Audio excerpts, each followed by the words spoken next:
काय झालं आई? उठा ना. ते उठा ना आत्या. आई आई काय होतंय? तुम्ही आता काय मारता? पाणी आहे ना.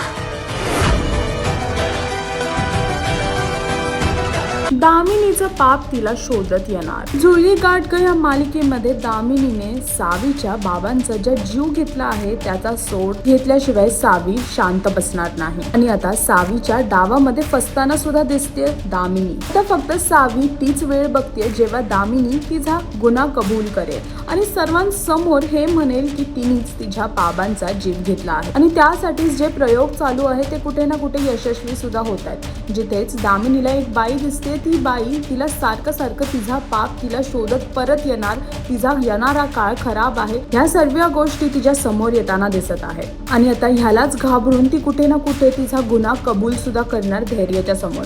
कारण की ती बेशुद्ध झाली होती ह्या सर्व गोष्टींचा विचार करत आणि त्या बाईला सारखं बघून. आणि ती बाई फक्त आणि फक्त दामिनीलाच दिसते. आणि म्हणूनच दामिनीला आता भीती वाटते आणि ह्या भीतीच्या मध्येच ती आता धैर्यला खरं सांगणार असं सावीला वाटते. आता बघायचं हे आहे की सावीचा जो काट आहे तो यशस्वी होईल का, हे पाहण्यासाठी तुम्हाला जुळली गाठ ग ही मालिका पाहावी लागेल. आणि अजून अशी लेटेस्ट अपडेट जाणून घेण्यासाठी टेलीचक्कर रिजनला सबस्क्राईब करायला विसरू नका.